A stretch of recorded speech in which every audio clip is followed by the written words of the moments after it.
Menores bajo acecho, ese es el tema de esta tarde aquí en TN23. ¿Y por qué menores bajo acecho? Bien, porque tenemos a menores que están delinquiendo y también tenemos a menores que son víctimas de la delincuencia en nuestro país, Andri. Y dados los números elevados de la delincuencia que se está registrando, no solo por adultos, sino también por menores.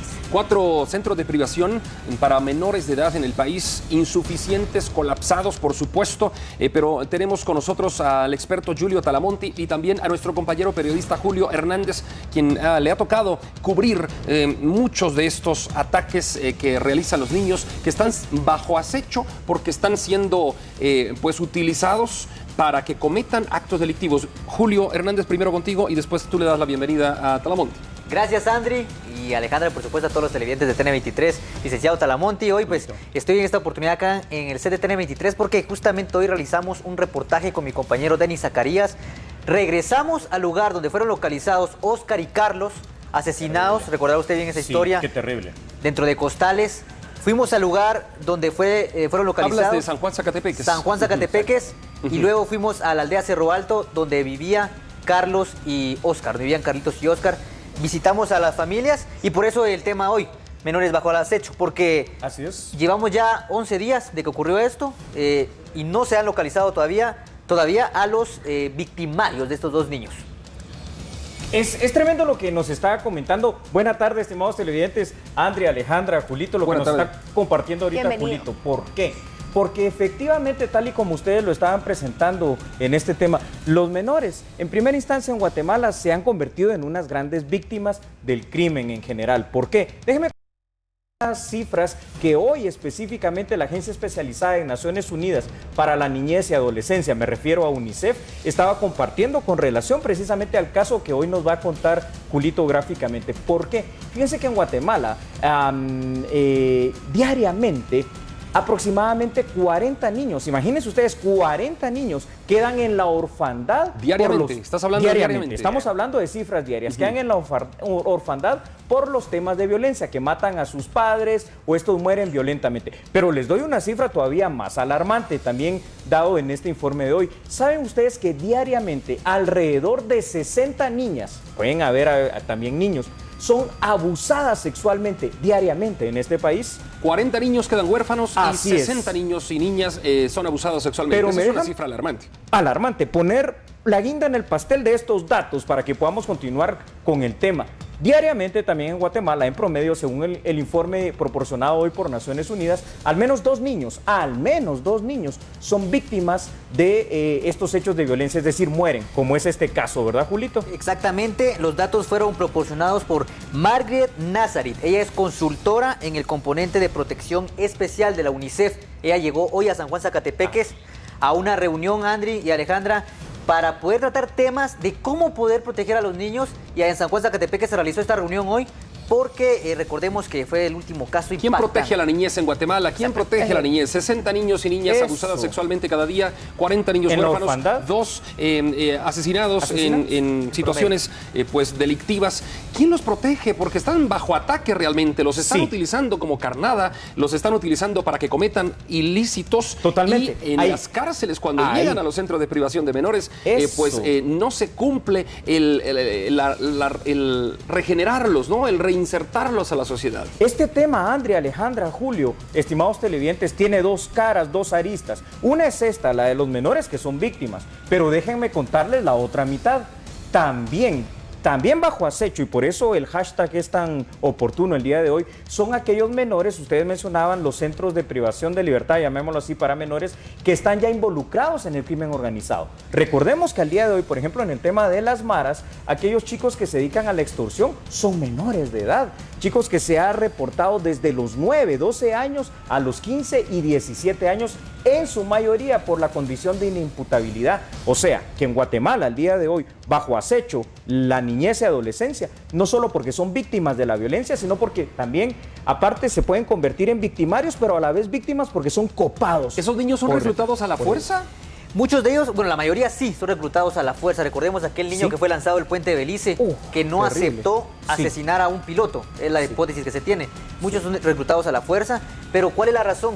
Yo he platicado muchas veces con algunos pandilleros, ustedes han visto algunas notas que hemos realizado, y ellos deciden reclutar a los menores porque es más fácil que un menor vaya, realice un acto delictivo y que la ley no caiga pues de la manera que tendría que ser con un menor. O sea, en este caso llegamos al escenario judicial, el licenciado Talamonti, usted como experto en leyes. Tal vez que reformar acá, perdón, Andrés. Sí, la reforma, que reformar acá entonces la ley para los menores de edad. Vean que lo que ustedes... Quizá tipificarlo con algunos delitos, y juzgarlos desde menores. Desde ese punto de vista. Es importante. ¿Saben por qué? Porque las cárceles, entre comillas, cárceles, ¿verdad? Centro de privación de libertad para menores, que ni siquiera le pertenecen al sistema penitenciario, fíjense ustedes, le pertenecen a la Secretaría de Bienestar Social de la Presidencia.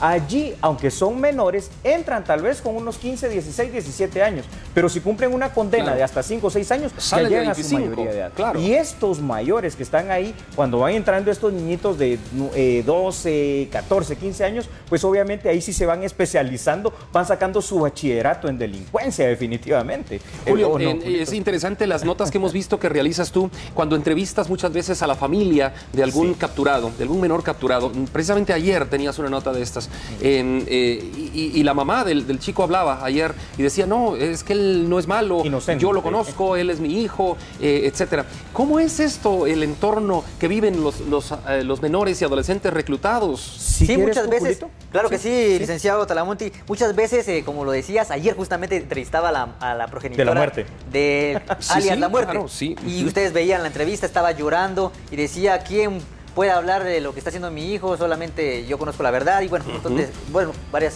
cosas que él mencionaba y que impactaban porque lloraba, y es obviamente su hijo. Pero al preguntarle a los vecinos mismos decían que a él lo han visto realizar muchos actos delictivos. Obviamente eso tendrá que ser determinado ya por un juez, obviamente. Pero ¿cómo viven los menores en estos sectores? Nosotros hemos llegado a muchos lugares. En el caso de Villalobos 1, por ejemplo, el Mezquital, Unidos por la Paz, el Búcaro. Y cuando llegamos a los allanamientos y nos enteramos que es un menor de edad, no podemos grabarle el rostro, tenemos que respetar. Pero salen de casas, Andri, quiero ir con esto. Muchas veces son casas de lámina, muy sencillas, muy humildes, pero nos enteramos que ellos han cobrado o han ido a recibir cantidades de dinero que llegan hasta 50,000, 100,000 quetzales. Ahora, le quiero poner el toque de salsa que ustedes le darán. Con un poco de polémica también para este tema. A ver, Andri, dime tú, suponte que tienes un hijo adolescente. Hoy por hoy, ¿trabaja tu esposa? ¿Sería lo común? ¿Sería lo normal en Guatemala? Sería lo común, sí. Sería ¿Quién entonces estaría a cargo de la educación de este chico? Bueno, el centro educativo, la escuela, el colegio en la mañana, y cuando regresa a casa, pues está solo, o la abuelita, o quizá algún amigo, qué sé yo, ¿no? O el hermano mayor. Alejandra, ¿tú estarías dispuesta, por ejemplo, se recuerdan las mamás de antes, que no trabajaban, se quedaban en casa? ¿Eso se puede hacer todavía para quedarse cuidando precisamente por lo que ustedes están hablando a los chicos? La economía en Guatemala no lo permite, pero ayer podíamos observar que la mamá, eso es algo muy peculiar, la madre dice, yo estaba trabajando. Correcto. Y si ustedes no lo conocen, no saben la verdad, yo estaba trabajando. Quizá ella tampoco sabe la verdad de quién es su hijo en realidad. Nosotros como lo puedes conocer totalmente. Pero el entorno que viven los adolescentes y los niños en las colonias, como mencionabas tú, esa colonia puntualmente que mencionabas, Julio, el entorno es un entorno de falta de oportunidades. No hay oportunidades laborales para los adolescentes y jóvenes, por lo tanto, ellos imitan la conducta de los mayores de su colonia y siguen sus pasos, y es ahí donde aprovechan la delincuencia para reclutar. Ahí está la situación. Debajo del puente, es algo aprendido totalmente. Debajo del puente Belice, hace una semana y media aproximadamente, estuvimos en un allanamiento y yo entrevisté también a otra progenitora de uno de los capturados. Ella nos mencionaba que todos los días se levantaba a las 6 de la mañana para ir a trabajar, y ese día se sorprendió al ver a la policía en la casa donde estaban capturando a su hijo. Pero ahí voy a lo que decía Andri. Fue capturado con su tío y con un hermano. Un círculo, pero un todos círculo cercano. Eran mayores a él, y él llevaba pues ese camino. Y hablemos de la ley, licenciado Talamonti, usted como experto en leyes, por supuesto, y conocedor del derecho. La ley, ¿qué es lo que le impide a la ley guatemalteca juzgar a los menores ya con todo el rigor necesario, porque los menores cometen actos delictivos igual que un adulto, ¿no? Recordémonos una cuestión, antes de responder esa pregunta, solo quiero dejar en claro esto.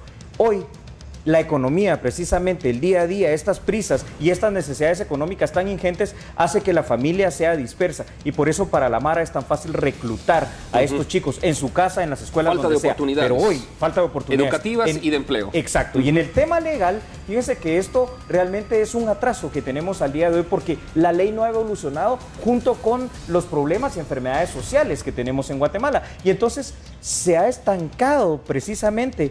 Aparte de que, recuerdan ustedes que hace más o menos un año y pico, hubo una propuesta de reforma de ley para castigar a los menores con todo el rigor de la ley y con la cantidad de años que deberían de ser, porque estos menores ya son sicarios, ya son matones, son asesinos cuando están inmersos en esta situación. Entonces... Pero ¿y usted le llamaría asesino a un niño de 11 años? Sí, le llamo asesino. Tipificar como un asesino totalmente. Sí. Y la pregunta de Alejandra... de 11 años, ¿y qué castigo se le puede dar, disculpa Andri, a este niño entonces? Veámoslo, que se pueda reformar la ley. ¿Qué castigo se le podría dar? Y que algún programa especial de rehabilitación para los niños, porque usted nos indica que entran entonces... La pregunta de Alejandra al centro de rehabilitación. me es interesante, porque dice Alejandra, ¿se podría juzgar a un niño de 11 años como asesino? Y bueno, pero ¿bajo qué perspectiva, Talamonte y Julio? Porque si vemos, un niño de 11 años no tiene capacidad de decisión. Un niño de 11 años está siendo dirigido por un adulto. Un niño de 11 años no sabe muchas cosas de la vida, no sabe ni siquiera cuánto es el valor de 1000 quetzales, quizá. Correcto. Si lo ponemos en ese escenario. No estoy demeritando a los niños de 11 años, pero ¿no necesitaría la ley actuar en contra de aquel que lo mandó también? Ahorita también les contesto eso. Escuchemos la opinión de Julito. Bueno, en mi caso, periodísticamente he podido darle cobertura a muchos casos. Niños de 11, 12 años por 100 quetzales. Sí, o matan. Porque les ofrecen un ascenso en determinada pandilla. Pero no es porque los están amenazando a ellos también. Permiten, cabal, muchas veces ¿no será una amenaza hacia ellos? Otras veces hemos visto casos que explico lo siguiente. Por favor, ya cuando están dentro de las pandillas, el problema de la desintegración familiar hace que estos menores sientan a la mara o pandilla realmente como su familia. Entonces ellos son absolutamente leales a esta situación, y para ellos poder ir escalando, subiendo y demostrar esa lealtad hasta este grupo delictivo, que les da lo que no tienen, les da tiempo, les da afecto, entre comillas afecto, les da esa atención, porque es la falta de atención de los padres. Entonces ellos, como bien dice Julito, al día de hoy la vida cuesta entre 50 y 100 quetzales. O sea, no vale nada la vida en Guatemala. No vale nada. Y son menores de edad de 11, 12 años. Por eso yo sí creo que hay que juzgarlos como adultos. Que la niñez es también uno de los sectores más vulnerables en nuestro país en relación a esto. Lo están aprendiendo, es lo que ven todos los días. Claro, son vulnerables a la situación y a ser unos delincuentes. Como dice Alejandra, licenciado, y Andri, vulnerables. ¿Cuántas veces, en cuántas escenas del crimen hemos estado nosotros llevando la cobertura de algún asesinato y hay una serie de niños afuera de la cinta, de la cinta de acoronamiento, viendo lo que pasa? Incluso antes de llegar al Ministerio Público estaban adentro de la cinta, no existe la cinta antes de que llegue el Ministerio Público. Están rodeando el cadáver prácticamente, ¿no? Estudiantes, y lo ven como normal. Exacto, como el caso de la 204. Cientos hay una serie de estudiantes que estaban saliendo en ese momento y se quedan observando lo que estaba pasando. Andri, tú tienes... Entonces crecen pensando que la cosa es así. Andri, posiblemente podría ser. Tienes bastante razón cuando hablabas precisamente hace unos minutos. A este punto creo que nos estamos dando cuenta de algo. Por eso el hashtag, por favor, donde está menores bajo ataque. Menores bajo ataque. ¿Por qué? Porque realmente bajo acecho, perdón. Son víctimas de alguna manera fuera de los hechos delictivos que marcamos con la estadística, pero a la vez también son víctimas, hay que decirlo, ¿verdad? De esta desintegración familiar, de este involucramiento dentro del crimen organizado. Vuelven a ser víctimas. Lo malo, que cuando son víctimas de este lado, se convierten también en victimarios. Disculpa, Andri, ¿qué consejo le podemos dar entonces a los padres de familia? Porque sabemos que los menores de edad están bajo la protección y la responsabilidad de un adulto. ¿Qué consejo, qué pueden poner en práctica los padres de familia o las personas adultas que están a cargo de los menores y sobre todo que viven en sectores peligrosos, zonas rojas, que son los más vulnerables? Son los más vulnerables. Lo primero que hay que hacer es darle lo que generalmente uno ahora dice, no tengo tiempo, ese afecto, ese tiempo. ¿Saben qué hacen muchos padres? Y a veces inclusive puede ser que a nosotros nos haya pasado. Llegamos cansados después de una larga jornada de trabajo y papi, juguemos. No, ahorita no estoy cansado. Claro. Ese tiempo, eso que no le damos, ese cariño, ese afecto, lo encuentran lamentablemente en estos grupos delincuenciales. Yo quiero tomar mi última participación, si me permiten, en este debate. Bajo mi punto de vista, los niños reclutados para el crimen organizado y para cometer actos delictivos no tienen la culpa. Bajo mi punto de vista, los niños no tienen la culpa. La culpa la tiene el entorno que viven, la culpa la tiene toda la influencia que están recibiendo, principalmente, y vuelvo al entorno, y también la falta de oportunidades de empleo para los adultos y la falta de educación para ellos. Pero no sé cuál es el punto de vista de ustedes. Mi perspectiva es esta. ¿Julito? Bueno, en mi tema, hace un tiempo pude entrevistar al portavoz de la Policía Nacional Civil. Él me comentaba que en los años 90 pues ingresan las pandillas acá. Ahora existen familias criminogéneas. Quiere decir que del que empezó siendo pandillero en el 90 Ya su hijo fue pandillero y ahora su nieto, estamos hablando, el hijo de esta persona, Claro. ahora es pandillero. Entonces, 3 generaciones. hay muchas situaciones Mucha como tela estas. que cortar ahí, entonces. Exactamente. Bueno. Quiero, si ustedes me Sí, permiten, por favor. dirigirme al público y siempre dejar una pregunta en el aire. Es clara la situación de nuestra juventud, es lamentable, es terrible y es dramática conforme lo hemos estado analizando de aquí. Menores bajo acecho. Usted, estimado padre de familia que nos está viendo, ¿está haciendo algo realmente para que sus hijos o el entorno familiar de usted no esté bajo este acecho? No lo sé. Tal vez sí, tal vez no. Usted tiene la mejor respuesta. Ya lo escucharon, entonces queda la pregunta en el ambiente del licenciado Julio Talamonti. Esperamos su participación con el hashtag Menores Bajo Acecho en nuestra red social de Twitter, @TN23 Noticias. Por supuesto, agradecemos esta tarde que nos hayan acompañado Julio Hernández y el licenciado Talamonti, abordando una vez más un tema problemático en nuestro país. Bueno, así damos por concluido este segmento de debate. ¿Está haciendo usted algo para cuidar a sus hijos? Decía Talamonti en su pregunta final. ¿Está haciendo algo como padre de familia para proteger a sus hijos de que sean acechados y de que sean involucrados en esta delincuencia que posiblemente se vive en cualquier barrio y colonia de Guatemala? Bueno, ahí está la pregunta. Vamos a la pausa y volvemos. Ya volvemos.